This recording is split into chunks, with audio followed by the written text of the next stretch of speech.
சசிகலா அவர்கள் வந்து தனியா கட்சியை ஆரம்பிக்க போறேன்னு சொல்லிட்டு கொடியை அறிவிச்சிருந்தாங்க. அது ஒரு மிரட்டல் மாதிரி தான் இருந்துச்சு. யாரு அதிமுகவுக்கு இந்த துரோக வேலை செய்வான்னு சொன்னேன். இல்ல ஓபிஎஸ் பாத்துங்க இன்னைக்கு ஓபிஎஸ் துரோக வேலை செஞ்சுட்டாரா இல்லையா?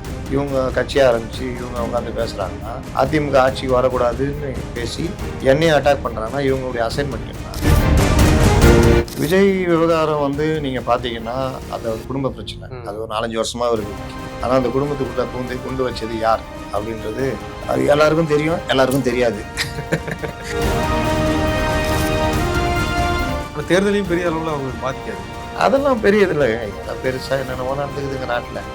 நீங்க 70கள்லாம் நடந்தெல்லாம் பாத்தீங்கன்னா வேற லெவல். இல்ல நாங்க மனைவியா வேணாலும் வர்றோம்லாம் சொல்றாங்க.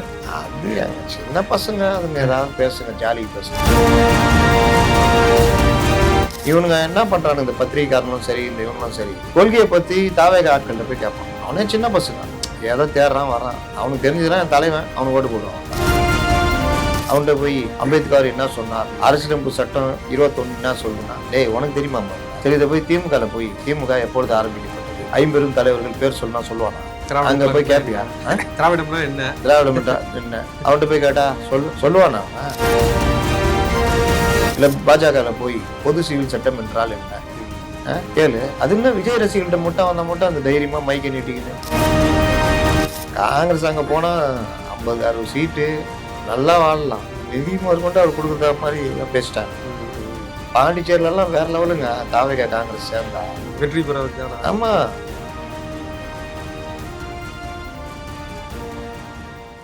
அப்புறம் சசிகலா அவர்கள் வந்து தனியா கட்சியை ஆரம்பிக்க போறேன்னு சொல்லிட்டு கொடியை அறிவிச்சிருந்தாங்க. அது ஒரு மிரட்டல் மாதிரி தான் இருந்துச்சு. யாரு அதிமுகவுக்கு ஏங்க கட்சி ஆரம்பிச்சு அந்த பேர் வச்சு நிர்வாகிகள் வச்சு ஒரு பிரம்மாண்ட கூட்டம் நடத்தி 25,000 பேர் வந்திருந்தாங்கல்ல. ஒரு 0 எடுத்துருங்க. நீங்க பாத்தீங்களா? பேப்பர்ல போட்டு, நியூஸ்ல போட்டு. எந்த பேப்பர்ல? நமது அம்மாவா? நமது அம்மா கூட இவங்கள்தாச்சே. நமது எம்ஜிஆரா? அதுல பாத்தீங்களா? எதுல பாத்தீங்க?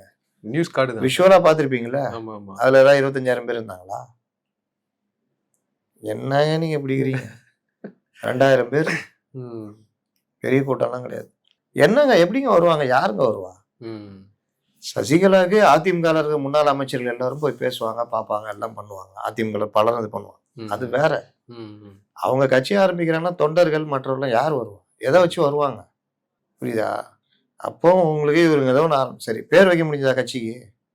இல்ல அதுவும் பேர் வச்சா இப்போ அதிமுகவுல இணைய முடியாதுன்னு அவங்களுக்கு தெரியும்ல. கட்சி ஆரம்பிச்சா பேர் வைக்கணுங்க. அது எப்படி பேர் வச்சா? இதுன்னு புது பேர் வச்சிருவேன், கொடியை வச்சுட்டேன், பேர் வச்சிருவேன்னு ஒரு மிரட்டல். அதெல்லாம் கிடையாது. பேருக்கு ரெஜிஸ்டர் பண்ணி வரதுக்கு 3-4 மாசம் ஆகும். அதனால பேர் வைக்க முடியல. வெறும் கொடியை மட்டும் அறிமுகப்படுத்திட்டாங்க. அதை வச்சுலாம் ஒன்றும் பண்ண முடியாது. இப்போ பிஜேபில இருந்து கூப்பிட்டு பேச போறாங்க. கம்முனு வாய்ஸ் கொடுங்கன்னு சொல்ல போறாங்க. இல்ல அதான் அது அப்படி ஒரு நியூஸ் வந்துச்சு. அது உண்மைதானா? ஆமா, நேற்று பேசுனதுல என்னங்க நீங்க இந்த மாதிரி நீங்க சொல்லிதான் டிடிவி சேர்த்தேன், நீங்க தான் எல்லாத்தையும் பண்ணி தரேன். நீங்க ஓபிஎஸ் இந்த துரோக வேலை செய்வான்னு சொன்னேன்.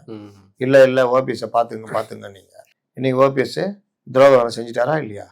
இவங்க கட்சியை ஆரம்பிச்சு இவங்க உட்காந்து பேசுறாங்கன்னா அதிமுக ஆட்சிக்கு வரக்கூடாதுன்னு பேசி என்னையும் அட்டாக் பண்றாங்கன்னா இவங்களுடைய அசைன்மெண்ட் என்ன? நீங்க எப்படி இதை வந்து அனுமதிக்கிறீங்க? இல்ல நான் பேசுறேன் அப்படின்னா என்ன அர்த்தம்னா, ஒண்ணு அவங்கள மௌனமா இருங்க, இல்லையா வாய்ஸ் கொடுங்க. திமுக ஆட்சி வீழ்த்தப்பட வேண்டும், அம்மாவின் ஆட்சி அமைய வேண்டும் அப்படின்னு வாய்ஸ் கொடுங்க. ரெண்டுல ஏதாவது ஒண்ணு கேட்டுருவாங்க. பிரச்சாரத்துக்கு அப்ப 2026 அவங்க வரதுக்கான வாய்ப்புகள் இருக்கு. நான் சொன்னேன், ஒண்ணு மௌனமா இருங்க, இல்ல பேசுங்க. அவங்களே எங்க மேல போட்டு கூட பேசலாம். இல்லாட்டி கூட்டணி கட்சிகளோட பிஜேபியோட சேர்ந்தாங்க பேசலாம். எதெல்லாம் நடக்கும். அப்புறம் சார் இப்போ விஜய் வந்து 4ஆம் தேதி தஞ்சாவூர்ல மக்கள் சந்திப்பு இருக்குது. இதுக்கு முன்னாடி அவங்களுடைய ஃபேமிலி இஷ்யூ வந்து பெரிய லெவலில் பேசப்பட்டுச்சு. அது அரசியலா அதுலாம் கொண்டு போகப்பட்டுச்சு. அதாவது அவங்க ஃபேமிலி மேட்டர்ல வந்து அரசியல் தலையீடு இருக்கு, அவங்க இவங்க சொல்லிதான் அவங்க அப்படி பண்ணாங்க இப்படி பண்ணாங்க. உண்மையிலேயே அது அரசியலா அவங்களுக்கு வந்து பாதிப்பை ஏற்படுத்துமா? விஜய் விவகாரம் வந்து நீங்க பாத்தீங்கன்னா அது ஒரு குடும்ப பிரச்சனை. அது ஒரு 4-5 வருஷமா இருக்குது. ஆனா அந்த குடும்பத்துக்குள்ள பூந்து கொண்டு வச்சது யார் அப்படின்றது அது எல்லாருக்கும் தெரியும், எல்லாருக்கும் தெரியாது. அதனால அது விஜய்க்கும் தெரியும், விஜய்க்கும் தெரியாது. தொண்டர்களுக்கும் தெரியும், தொண்டர்களுக்கும் தெரியாது. ஆனா பொது வாழ்க்கையில வரும்பொழுது நம்ம வாழ்க்கையை பத்தியும் கேள்வி கேட்பாங்க. இப்படி நீட்டினீங்கன்னா 3 வரல உங்க நீட் நீளும். அப்ப இந்த இடத்துல கொஞ்சம் பிரச்சனைகளை தீர்க்கிற வேலை செய்யணும். என்னம்மா பிரச்சனை, பேசிக்கலாம், கொஞ்சம் பொறுத்துக்கோ, கொஞ்சம் மனம் விட்டு பேசுறது. இல்லாட்டி இந்தா ரைட்டு பிரியணும்னு முடிவு பண்ணிட்டு ரைட் என்ன இதுவோ உட்காந்து பேசி மியூச்சுவலாக கோர்ட்டு கூட போகணும். நம்ம மியூச்சுவலாக இது பண்ணிட்டு தகவலாக சொல்லுவோம். இந்த அப்படி கூடையிலோ குறைச்சிலோ அப்படி முடிச்சுட்டா இவர் இதை பற்றி ஒன்று வரும். ஆமாயா நான் அரசியலுக்கு வந்தால் ஒன்றா இருக்குன்னு சட்டம் இருக்குதா, அவங்களுக்கு எனக்கு ஒத்து வரல, முறைப்படி பிரிஞ்சிட்டோம், ஏன்னா அவங்களுக்கு உண்டாந்த கொடுத்துட்டேன், அவ்வளோதான். என்னப்போ எந்த தலைவன் வந்து கரெக்டாகிறாப்புல சொல்லு, யாராவது சொல்லு அப்படின்னு போயிடலாம். ஆனால் இவர் அப்படியே எனக்கு என்னென்னு பார்த்துக்கலான்னு இழுத்த உடனே டமால்னு ஒரு குண்டை தூக்கி அப்படி தூக்கி போட்டாங்க. அதனால இப்போ இவங்களால பேச முடியாமல் இருக்குது. ஆனால் இன்னைக்கு ஒரு அறிக்கை விட்டாப்புல, நாங்குநேரி மாட்டில் நறுக்குன்னு விட்டுக்கிறாப்புல, நாங்குநேரி அப்படின்னு விட்டாப்புல. அதனால அவர் அதை எதிர்கொள்வாரு, அதை பார்த்துக்குவாரு. இப்போ நைஸா கூட்டணி கட்சிகள்லாம் விட்டு நைஸா அடிக்க விடுறாங்க. இன்னும் சங்கீதாவை பத்தி கண்டபடி திட்டுறாங்க விஜய் ரசிகர்கள். விஜய் கேட்கவே என்ன நினைச்சுக்கிறாரு விஜய் அப்படின்னு மாதர் சங்கம் அப்படி பொங்குறாங்க. 2 வயசு குழந்தைய திமுககாரன் கெடுத்து கொலை பண்ணி ஆச்சு. அன்னைக்கு பொங்க வேண்டி தானே. சங்கீதா பத்தி சங்கீதா வந்து உங்கள்ட்ட புகார் கொடுத்து சொன்னாங்களா, எங்களை இப்படிலாம் பண்றாங்க, நீங்க வந்து கேளுங்கன்னு. இன்னொன்னு அந்த ஐடி வந்து விஜய் ரசிகர்கள் நீங்க எப்படி சொல்லுவீங்க? இந்த பிரச்சனை பெருசாகுன்னு வேற யாராவது கூட ஃபேக் ஐடி வச்சு பண்ணலாம். விஜயை திட்டுறதே பார்த்தீங்கன்னா ஃபேக் ஐடிங்க பாதி வந்து விஜயை திட்டுறது. இந்த பிரச்சனையை சூடாக வச்சுக்கிட்டு ட்ரை பண்ணுறாங்க. அங்கங்கே அரசியல் போர்ஸ்லாம் கட்சிக்காரன் அந்த பத்திரிகையாளர் இவங்கள்ட்ட பேச விட்றாங்க. அதெல்லாம் நீங்கள் பார்க்கணும். நீங்கள் என்ன சொல்லணும், விஜயுடைய சொந்த பிரச்சனை, அரசியல் பேசுங்கன்னு சொல்லணும். அதனால் நாளைய கூட்டத்தில் அவர் இதை பற்றிலாம் பேசவும் மாட்டார் எனக்கு தெரிஞ்சு. பேசணும்னு அவசியமும் இல்லை. ஆனால் தேர்தலையும் பெரிய அளவில் அவங்களுக்கு பாதிக்காது. அதெல்லாம் பெரியது இல்லை. இதோட பெருசா என்னென்னவோ நடந்துக்குதுங்க நாட்டில். நீங்க 70கள்லாம் நடந்தெல்லாம் பாத்தீங்கன்னா வேற லெவலு. இல்ல நாங்க மனைவியா வேணாலும் வர்றோம்லாம் சொல்றாங்க. அது சின்ன பசங்க அதுங்க ஏதாவது பேசுங்க, ஜாலிக்கு பேசுங்க. அதெல்லாம் வச்சுக்கிட்டு ஒரு கட்சி தொண்டர்கள் இதெல்லாம் எப்படிங்க சொல்லுவீங்க? அது ஒரு அன்புல ஏதோ சொல்லுதுங்க. அதோடைய பின்விளைவை பத்திய ஒரு படத்துல, செந்தில் படத்துல வடிவேல் கவுண்டமணி தான் நினைக்கிறேன், சொல்லுவாப்புல, ஒருத்தர் இறந்துருப்பான், ஏன்பா ரொம்ப இது பண்ணாத வேணாம், நல்லா இருக்காது அந்த வசனம்.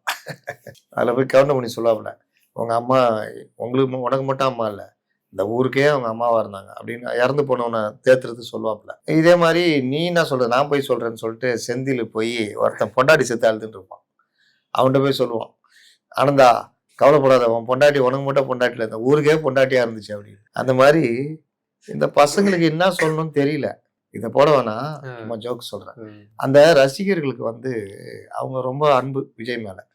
அதுல அம்மா மாதிரி இருப்பேன், சகோதரி மாதிரி இருப்பேன்றத பொண்டாட்டி மாதிரி இருப்பேன்ற மாதிரி ஏதாவது ஒண்ணு எங்கேயோ ஒன்று வளரும். அதெல்லாம் எடுத்துக்கிட்டு இவனுங்க என்ன பண்றானு, இந்த பத்திரிகைக்காரனும் சரி இந்த இவனும் சரி, கொள்கையை பத்தி தாவேக ஆட்கள்கிட்ட போய் கேட்பான். அவனே சின்ன பசங்க ஏதோ தேடுறான் வரான், அவனுக்கு தெரிஞ்சதுன்னா என் தலைவன் அவனுக்கு ஓட்டு போடுவான். அவன்தான் அவன்கிட்ட போய் அம்பேத்கர் என்ன சொன்னார், அரசியலமைப்பு சட்டம் 21 என்ன சொல்லுதுன்னா, டேய் உனக்கு தெரியுமா முதல்ல?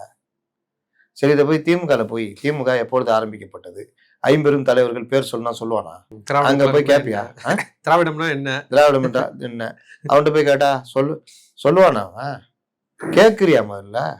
இல்ல பாஜக போய் பொது சிவில் சட்டம் என்றால் என்ன கேளு. அது என்ன விஜய் ரசிகர்கள்ட்ட மட்டும் வந்தா மட்டும் அந்த தைரியமா மைக்க நீட்டிக்கின்னு இவரு இன்னும் எல்லாம் தெரிஞ்ச கற்றறிந்த மேதை மாதிரி இவர் கேள்வி அவன் திருப்பிக்கிட்டு 2 கேள்வி கேட்டான என்ன பண்ணுவான்?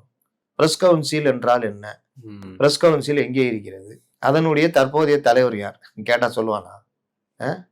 ஜேர்னலிஸ்டுகள் ஏன் என்று ஏன் சொல்லுவார்? பிரஸ் அப்படின்னா அதனுடைய உண்மையான ஃபுல் ஃபார்ம் என்ன சொல்லுவானுங்களா? என்ன கொடுமை. அதனால விஜய் கிட்ட மட்டும்தான் இது எல்லாமே நீளும். நாளைக்கு வழக்கம் போல அவர் என்ன பண்ணுவாரு, பிளாஸ்டி அங்கிள் அப்படின்னு இடுப்புல கை வச்சுக்கின்னு ஏதாவது பேசுவாரு, சேப்பு கழிச்சு பேசுவாரு, தண்ணியில விளக்கம் ஏதாவது சொல்லுவாரு, தான் நடக்கும்.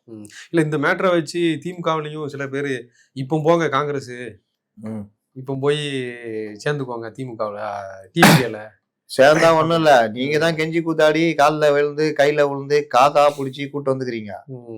இப்ப சொன்னா கூட காங்கிரஸ் ரெடி, கீழே இருக்கிற எல்லாரும் ரெடி. இந்த பழம் பெருசுங்க இருக்குதுல்ல, சுகத்தை அனுபவிச்சதுங்க, அதுங்க மட்டும்தான் திமுக சுத்தின்னு இருக்குது. காங்கிரஸ் அங்க போனா 50-60 சீட்டு நல்லா வாழலாம். நிதி முதற்கொண்டு அவர் கொடுக்குற மாதிரி பேசிட்டாங்க.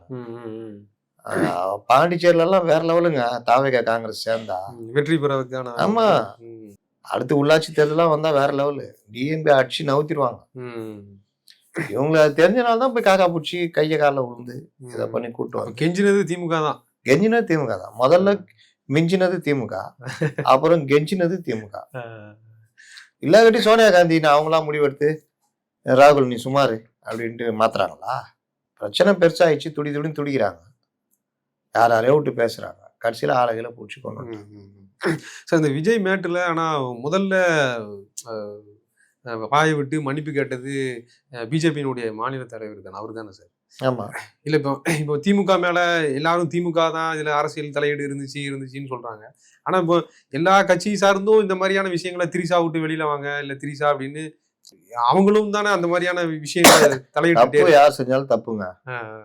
அவரு பேசுனதுக்கே நம்ம எல்லாமே அவர்கள் சார்ந்த ஆளுங்கள்ட்டே சொன்னோம். என்னங்க இது தேசிய கட்சியுடைய மாநில தலைவருங்க, பார்த்து பேசணுங்க, அது அவருடைய சொந்த விஷயம். அப்படி நீங்க விரல் நிட்டீங்கன்னா எத்தனை பேர் நோக்கி விரல் நிட்டுவீங்க? 100 தலைவர்களுக்கு 100 கதை இருக்குது, அதெல்லாம் பேசக்கூடாது, தப்புங்க அப்படின்னோம். கேட்கல. பிரச்சனை பெருசானோன்னா மேல இருந்து ஏதாவது கூப்பிட்டு சொல்லியிருப்பாங்க போல, உடனே அப்படியே ஒரு மன்னிப்பு கேட்டாங்க. அதனால யார் பண்ணாலும் தப்பு தாங்க. அது என்ன நயினார் பண்ணா நான் நயினார்னா விமர்சனத்துக்கு அப்பாற்பட்டவரா? தப்பு யார் பண்ணாலும் தப்பு தான். யார் தனிப்பட்ட வாழ்க்கையை பத்தி பேசினாலும் தப்பு தான். சரி, உங்களோட கருத்துக்களை மிக தெளிவாக முடிச்சதுக்கு நன்றி.